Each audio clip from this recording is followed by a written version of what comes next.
And I know as soon as I talk about this, a lot of poly people are going to go from 0 to 60 and just are going to tell me that I am prioritizing couplehood, or I am reinforcing negative and harmful stereotypes about polyamory and polyamorous behavior.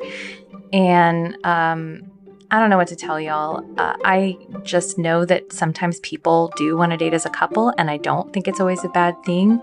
And yes, a lot of people do it wrong. And yes, unicorn hunting is a problem. And I also think just kind of shaming people and telling people not to do it doesn't help people do things better. It just causes people to drop away and do what they want to do. And then they proceed to make all the mistakes that they were going to make anyway, but then they don't have any support.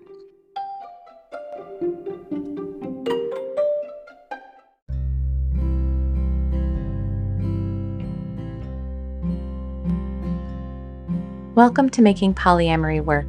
Hi, I'm Libby Sinback, and I want to thank you for being with me today. I am a queer polyamorous mom and an integrated relationship transformation guide, and I am committed through my work to helping people who live and love outside the status quo have extraordinary relationships, because relationships are at the core of our well-being as humans. I think love is why we're here and how we heal. A few months ago, I was on Instagram, and for those of you who are not on social media, good for you. But if you are on social media and you're not following me on Instagram, you should check it out because I've been posting more stuff there. Anyway, I was on Instagram checking out my feed, and I have Polyam Fam, also known as Chad, in my feed, and he had done this video about this. It was one of those really cool sketch videos where he pretends to, in this case, he was pretending to be someone approaching another person at a bar and saying that, hey, like, me and my partner, we've been checking you out and we really like your vibe. Can we buy you a drink? And then he had another version of himself come in a referee's uniform and say, red flag, and that, talked about how it was inappropriate that this person was approaching this single person as part of a couple. And it was just so interesting what happened from there. In the comments, there were people who were like, wait a minute, I didn't see anything bad about this. This person was open and upfront about the fact that they were with a partner. They were clear about their interest, and then they just offered to connect. Like, what's wrong with that? And then a whole slew of other people popped in and said, dating as a couple is wrong. Dating as a couple is creepy. Unicorn hunting is bad. And it was so interesting, the conversation, because there were some people who were like, I like dating couples, or I would love it if someone approached me like this. And so I guess it made me really want to talk about, how do you date as a couple, if that's something that you want to do? And I am specifically going to talk about how to date as a couple rather than talking about how to date a couple. Although I do think that if you want to date a couple, you also need a how-to episode. So maybe that'll be a follow-up episode. But I wanted to talk about how to date as a couple if that's something that you want to do. And I know as soon as I talk about this, a lot of poly people are going to go from 0 to 60 and just are going to tell me that I am prioritizing couplehood, or I am reinforcing negative and harmful stereotypes about polyamory and polyamorous behavior. And I don't know what to tell y'all. I just know that sometimes people do want to date as a couple, and I don't think it's always a bad thing. And yes, a lot of people do it wrong. And yes, unicorn hunting is a problem. And I also think just kind of shaming people and telling people not to do it doesn't help people do things better. It just causes people to drop away and do what they want to do. And then they proceed to make all the mistakes that they were going to make anyway, but then they don't have any support. So my position here and my intention in creating this episode is to help you if you're someone who is in a couple and you are interested in dating as a couple. I'm not here to shame you. I'm not here to judge you. I can totally understand why you'd want to do that. And I'll talk a little bit about that too. And I want to help you understand what you're really getting into, and maybe hopefully give you some tips on how to do it well if it's something you decide to move forward on.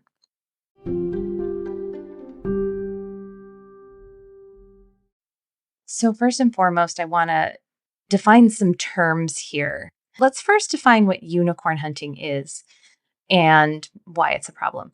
So, unicorn hunting is specifically a heterosexual couple, one man, one woman, choosing to date a third as a couple. And specifically, that would be a bisexual woman who would love them both equally and also just kind of meld themselves into the existing relationship and also not date anybody else or want anybody else, but sort of be their missing piece. If if like the couple isn't complete as in of itself, the third person will be their missing piece, but also somehow change nothing about the existing relationship, but just sort of amplify it and make it better. So it's kind of, if you're not catching on, I don't think that, and there's a reason why they call it unicorn hunting. It's actually not super realistic to be looking for a unicorn and to be a couple who is hunting for a unicorn. And the major reasons why it's not realistic is that, okay, who is this mystical third person who can just be perfectly compatible with you and your partner and not disrupt anything? Uh, that's just not realistic. Also, the idea behind unicorn hunting is that this person, this mystical third person, is going to love both people equally and not challenge any of the status quo within the previously theoretically monogamous relationship. That being said, all that being said, I also know several people who love identifying as a unicorn, specifically a bisexual woman who loves hooking up with couples and dating couples. Now, I don't think that they're usually looking for their one couple that they're going to run off into the sunset with. They're usually interested in sort of guest starring as a sex partner, or they date several couples, but they just really like dating couples. And they're really good at sort of navigating the trickiness around dating two people who are also dating each other. But unicorn hunting in and of itself, the reason why people don't like it, and I'm in agreement with this, is that it doesn't really take into account the completeness and complexity of what a third person really means when you are bringing that person into your relationship. And it's also just kind of rigid. It's kind of like monogamy plus one. And again, the biggest problem for me is it's just not realistic. Like, human beings are way messier than that. And when you try to kind of force something to look a certain way, and you're inviting a third person in who looks, and you're only allowing them to join you if they are a certain way and conform to certain expectations and rules. And there's this power dynamic between there's two of you and one of them. You're established, they're new.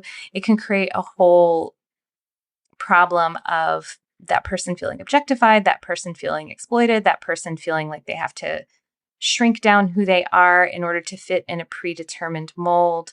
And all of that stuff is just harmful and doesn't set you up for what I consider to be an empowered, secure relationship. So that is not the same thing as dating as a couple. So let me give you an example of someone who's dating as a couple who I know. One of my really close friends is dating a couple, and they have been in a relationship. They had the established relationship, and my friend started dating them together. And they are also in other relationships as well. They're actually both married to other people, but they themselves, the two of them that my friend is dating, are themselves a couple. So as you can see, there's no like unicorn here. There's no like one third person that's there to fit in with, with an established long-term relationship that doesn't have anybody else. There's instead a three-way dynamic that just happens to work really, really well. And all those people in that situation are super happy about it. I'll just give you another example of what is a triad, but is not dating as a couple, would be the triad that I'm in. So for those of you who don't know, I live with my spouse / co-parent, and I live with my partner of 8 years, and the two of them are partners with each other. But my spouse and I, who are the more established relationship of the three, we did not date as a couple. I started dating Kier all on my own. And our relationship developed really slowly and organically. And then just over time, in fact, I can remember the moment when it started to happen. We were all at a play party together, and the two of them just kind of like cuddled on the couch. And they had just done a scene with me where they were kind of co-topping me. And that was kind of a bonding experience for them. And then later on, like maybe a month or two later, I said, y'all both really like cuddling in the bed when you're sleeping. And you both wish that I would do that with you, but I hate that because it's just not my thing. And so I was like, why don't y'all like we can all cuddle and snuggle and kiss and whatever, but then why don't y'all go sleep together in the bed and cuddle with each other all night and I'll sleep by myself. And and they were like, "Huh, oh, okay, sure, why not?" And then, the next morning, Drew, my husband, he's like, "So we kissed." And I was like, "Uh-huh. Okay, cool." And, over time, they did more than kiss. Over time, they fell in love. And, now we all live together. But we never dated as a couple. Kira and I never dated as a couple. Drew and I never dated as a couple. So, but we are a triad. All of us are dating each other, and triads, for what it's worth, are great. I really like the way in which it's integrated. I like dating someone who is also dating someone else that I love. There's a lot of convenience around it. It's nice having extra adults in my house. I do think that there's more stability in a triad if it's a good triad because, as we say in polyamory, no one person can bring you everything maybe that you need. But because of the like integratedness of the three of us, like we all kind of bring our unique skills and our unique abilities and our unique capacities into the three-way relationship, and it just makes it stronger and more, like, for me, like, more complete. So it's kind of funny, that whole thing about like looking for that third person that's going to complete you. It feels a little bit like that sometimes when I feel like, oh, like this thing that I can't do with Drew, but I'd really like to have in my household, in my family. Oh, it's here with Kier. And again, you could get that by living together in a V, or not even living together, but just having diverse relationships. But there is something I think really special about being in a triad that's really nice. And I guess some other reasons why, like, you might want to be in a triad is if you really don't want to have like a lot of partners that you have to do a lot of work to spend a lot of time with. Like, you don't want to have to like fill your calendar with lots of dating.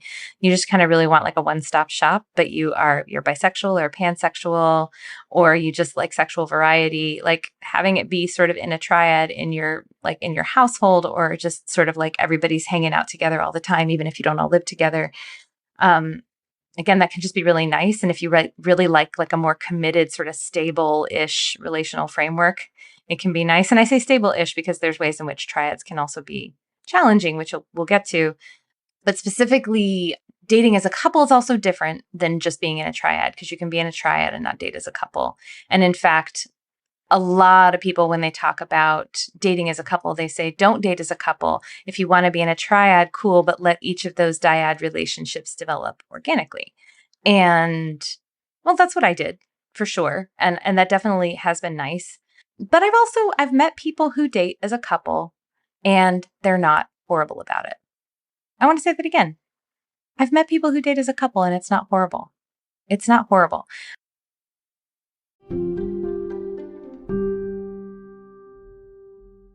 And again, there's reasons why people who are in the third position might really like to date a couple. For example, it's like I said, it can be fun to be the new person, actually, even though that's also like a less empowered position in some ways. It's also a more empowered position in other ways, because you're the shiny new person. You're the thing that is bringing new energy, new excitement, new life. And if that's something you like get off on, it can be super fun. If you like being the guest star. And as I say, it's efficient. If you really want to date multiple people, but you don't have a lot of time, one-stop shop. You get two for one, two for one location or whatever. Also, if you're a person who knows, I actually don't want to get sucked into too much of an entangled situation, dating a couple can be a really great way to do that, because you know that, hey, they're not necessarily looking to have you be their next everything. They may not even want to live with you and enmesh with you, although they might. So it might like really work for your life and your time. Another thing that this feels a little controversial to say, especially because I think it doesn't often work out this way, is that when you're dating a couple, you have an intimacy with not just these two people, but also their relationship. And there's something really intimate about that, I think. And sometimes, if that relationship is really stable and strong, you can kind of benefit from that stability if you don't have a lot of sort of internal stability. Like it's like some of the work and the skills have already been done for you. The tricky part about that is that that does create a power dynamic. And if you're not aware of that power dynamic, it can cause some problems. But I guess I just want to name that, like, there are ways in which this can be great for everybody.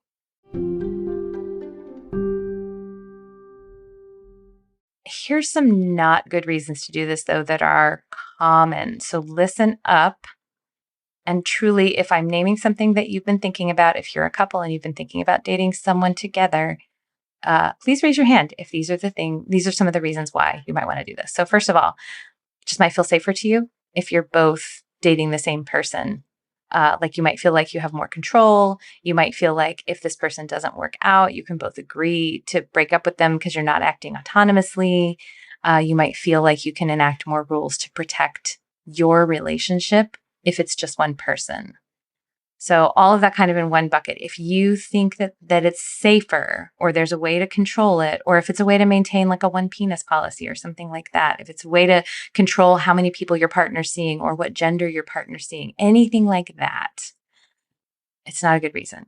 And again, the reason why is because you're bringing in a human with their own feelings, desires, baggage, needs, wants. And also, you two, your couple, are two different people. And you're going to have a different relationship with that person, each of you as individuals. So, and that just can't be controlled. Now, can you make agreements? Can you set expectations? Sure. I actually think that's a good idea, but you can't control it. And it's not safer. In fact, there are a lot of ways in which it's less safe. And we'll get to those.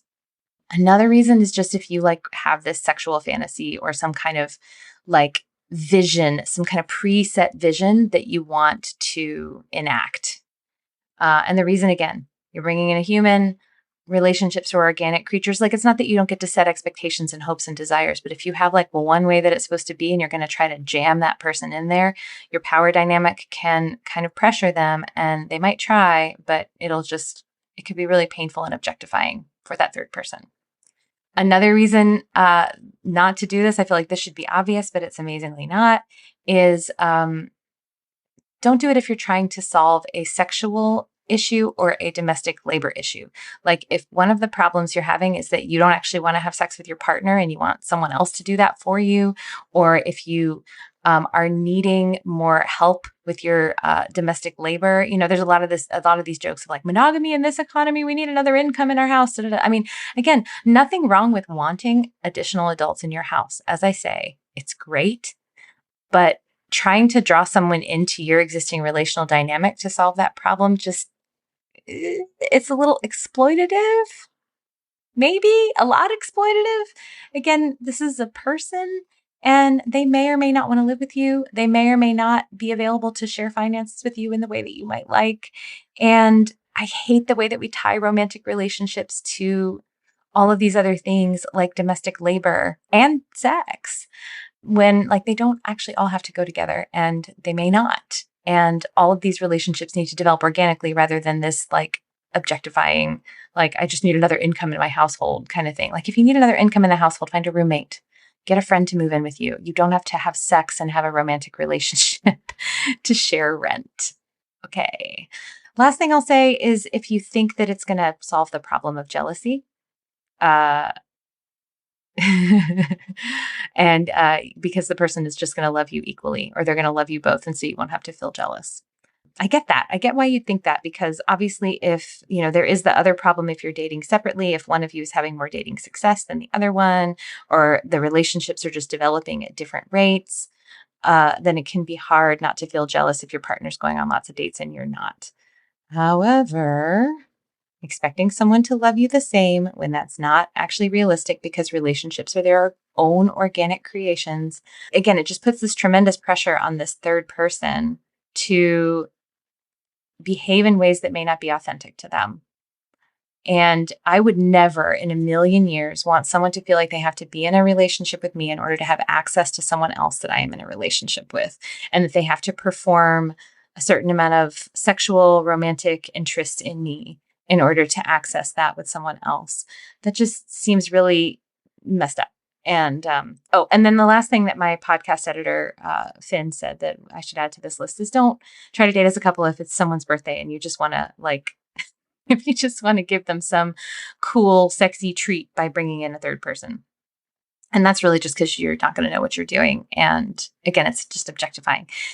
If you do want to do something like that, I've got a great idea.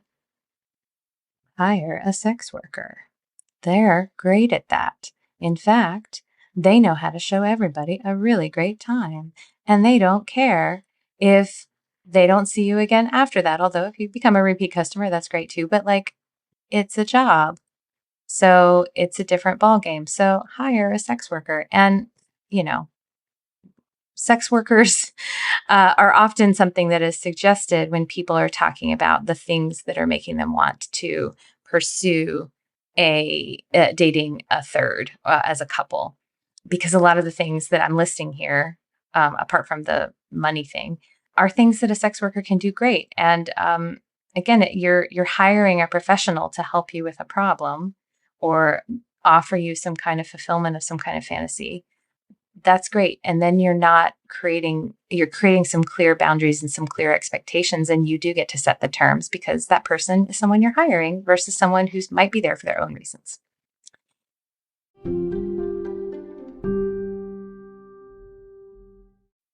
So as you can see, if some of these things that I'm suggesting are not good reasons to do this or things that are coming up for you, that's okay. That's how you're feeling. Just this is a time to pause and consider whether this is a good move for you and what you might need to shift. And then you might shift some of these things and you might still want to date as a couple. So if you did want to date as a couple, how could this go well? Well, first of all, again, I just want to say, consider a sex worker. Really consider this. It might be a good experience. It might, I really want people to consider this. And also, a sex worker might open your eyes to a lot of stuff in your relationship in a way that, again, doesn't exploit someone else, make someone else disposable, or potentially just take a giant wrecking ball to your existing relationship. Speaking of which, we'll go to the next thing. You can hire that kind of professional. Another type of professional you might want to hire if you're considering dating as a couple is hire a coach or a couples therapist or an individual therapist or all of the above. Now, why would you want to do that? Because sometimes when you're dating as a couple, you are picturing your relationship as very loving and stable, but you don't really realize that it's not. That some of the things that feel stable are actually built on rigidity or built on assumptions that you haven't really examined. And so your relationship actually can't tolerate the instability or disruption that could come from having an additional person inside your relationship. And or you're just not stable enough to give the support and the care that you would need to be able to give to an incoming partner.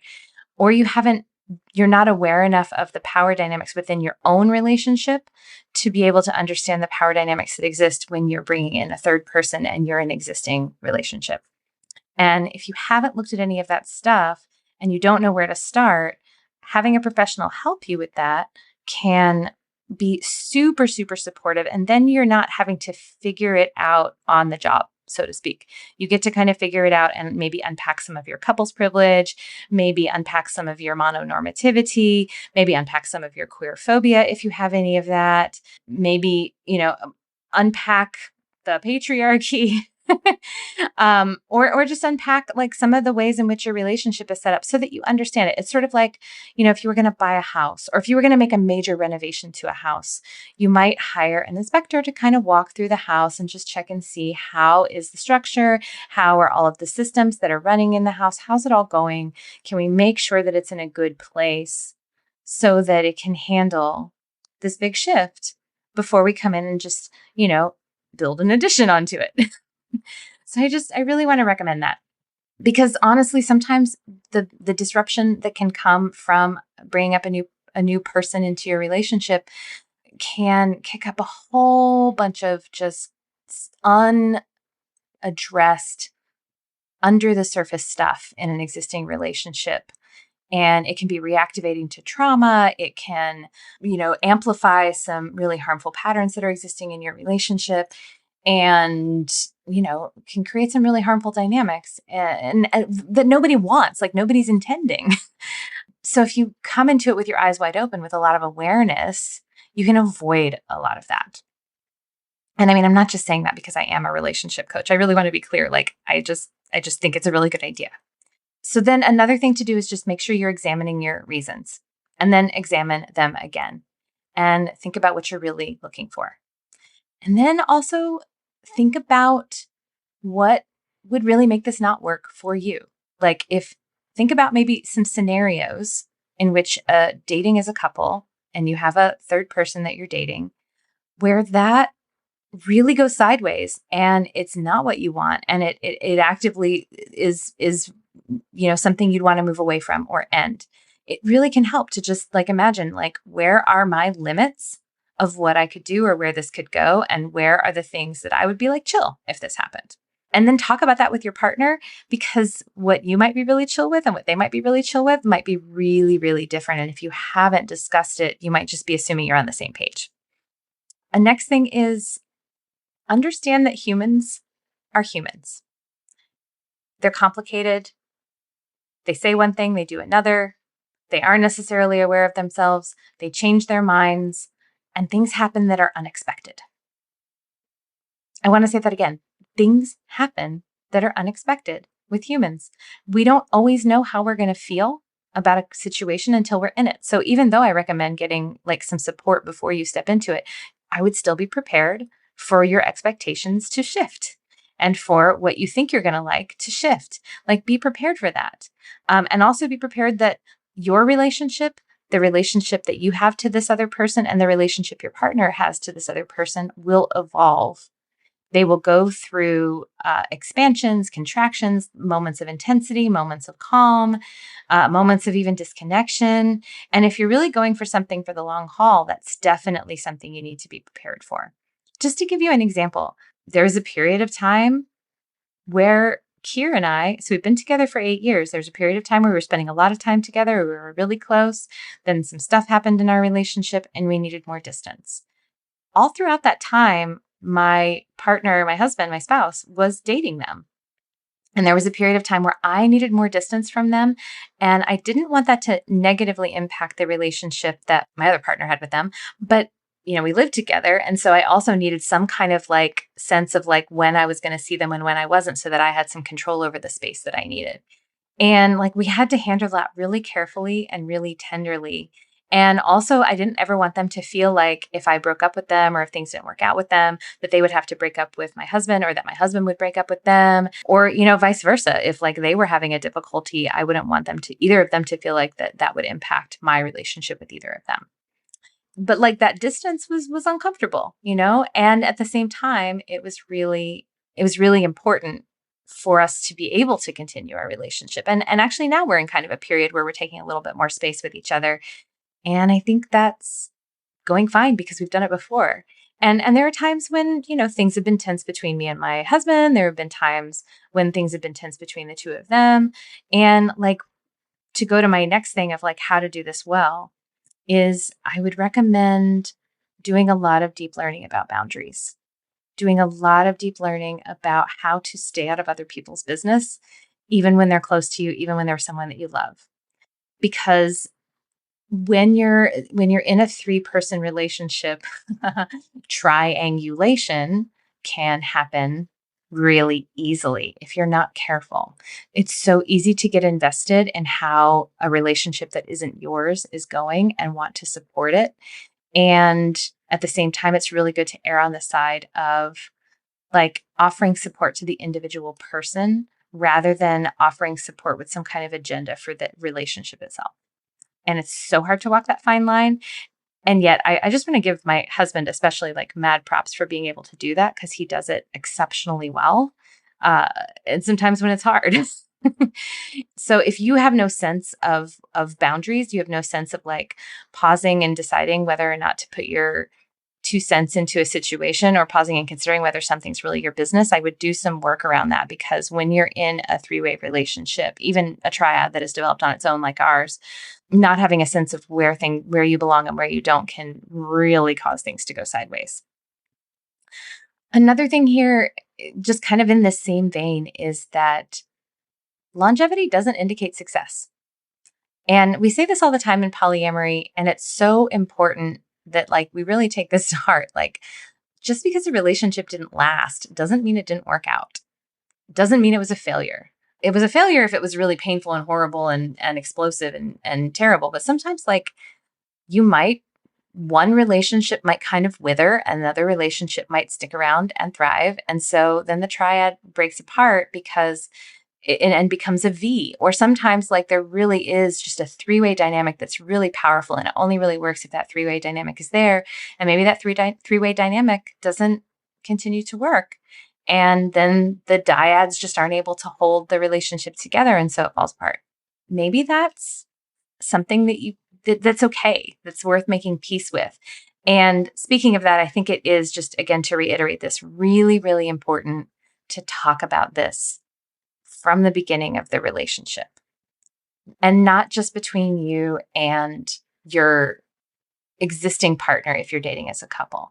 Talk about ways that you can leave the relationship between the three of you, and talk about how, if one of you wants to opt out of partnership with one of the other people there, how to protect and support other people in having self-determination about how they want to relate to the other people in that three-way dynamic. I think it really needs to be okay for one person to leave one dyad without other people feeling like they have to leave their other dyads. Especially because like we just have to be with this reality. We rely on relationships for support making our way through life. So if we aren't honoring that, and like, then again, it can put a lot of pressure on maintaining a relationship even when it's not working, just so that you can have this other relationship that is really supportive to you. And I just think that's unnecessary pain. Another thing, and I've already said this before, to do this well, I think you have to talk about couples privilege and understand it really, really well. Because if you are dating as a couple and you have a previously established dynamic, doesn't even matter how long it's been lasting, because it's always going to be lasting longer than the new relationship. So you need to understand that you can't not have more power in this situation. And so it's really important to be honest with yourself and honest with that third person about that power dynamic, and understand that with that power, as Uncle Ben says, comes great responsibility.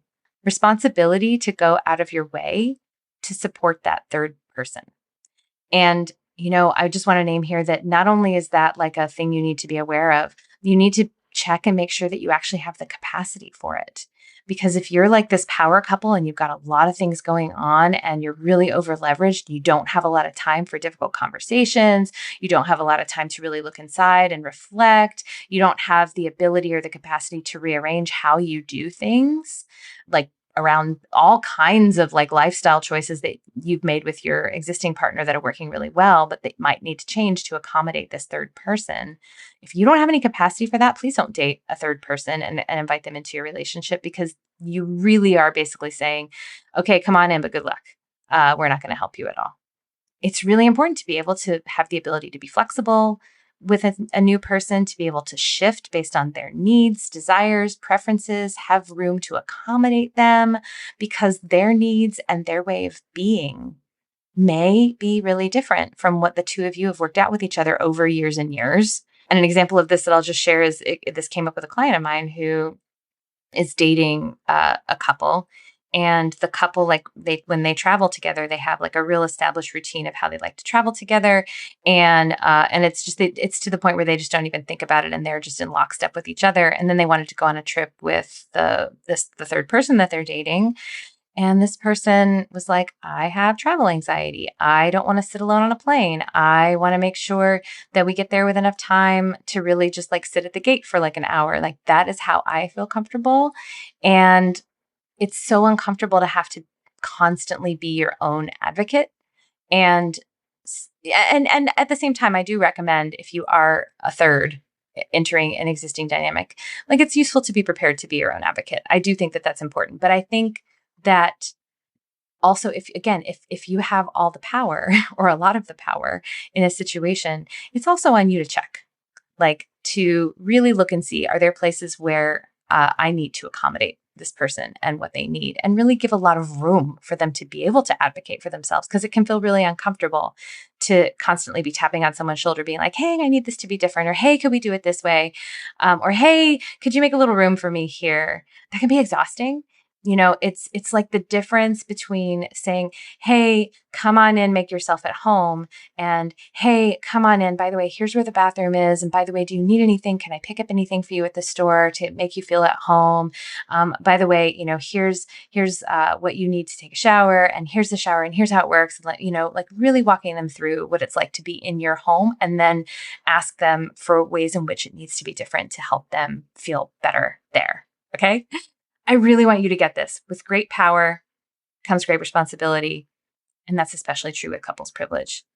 And if you're just oblivious to your power, it's going to hurt people.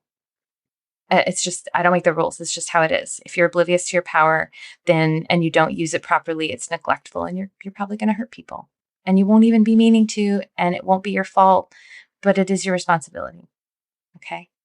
Another thing that's really important if you want to date as a couple is make sure, again, that you have talked about what you want, what your dream scenario is. Because again, sometimes what it means to date as a couple is you have a fun, sexy friend who plays with you and your partner, and that can be really great. And there are people who like that is their freaking jam. They just love to go be a guest star with a couple.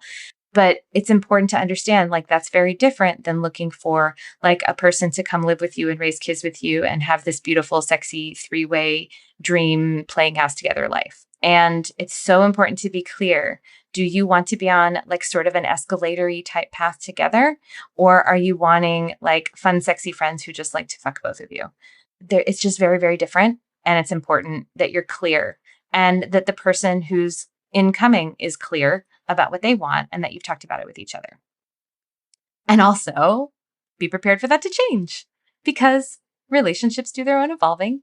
And sometimes you start out, Dan Savage talks about this, his husband started out as a one night stand and that just never left. So be prepared for that to change, and allow each relationship, each dyad to move at its own pace. Be really mindful that comparison is the thief of joy.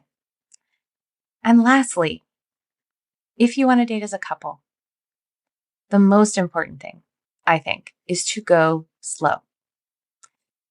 People hate when I say this, but I think escalating too quickly can cause you to ignore blind spots, ignore red flags, ignore when there is a mismatch, and it can be coercive to the slowest mover. And it can force things that shouldn't be forced. And people end up rushing and creating a sense of urgency when there doesn't need to be that. Sometimes when you meet somebody new, it can be so exciting and you just want all the things. And I totally respect that. My experience has been the faster something escalates, the faster it implodes.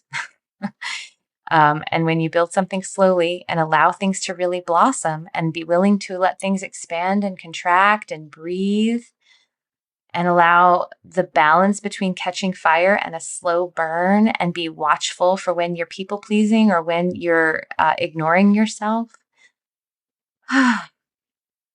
you get something that is more lasting, more secure, stronger, and integrated, I would say, into all of the parts of each of you.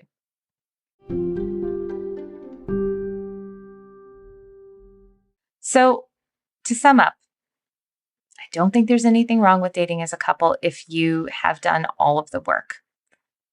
A lot of people haven't done all the work, and there's a lot of work to do. And of course, you're not going to do it all perfectly, even if you do think you're doing all the work. But definitely don't go in just thinking it's going to work out great because you have this great relationship and you're going to find the most perfect person ever to just join it and add to it. Humans are more complicated than that. You're all more complicated than that. And dating as a couple can be fun. Triads can be great. There are tons of people out there who like dating couples, who want to be a unicorn. So don't be afraid of all the naysayers. Just do your work. Just do your work. That's it. And don't do it alone. Relationships are meant to exist in a context with other people. But I believe that if you do go in with not just good intentions, but with a lot of care and a lot of self-examination, both self as in yourself and self as in the couple, I think you can make something really beautiful. I'm going to leave it there and brace myself for all of the people who are going to tell me I'm wrong. And I want to hear from you. What do you think? Are you in a three-way relationship? Have you dated a couple? Have you dated as a couple and had it go well? Do you think you can do it? I'd love to hear from you.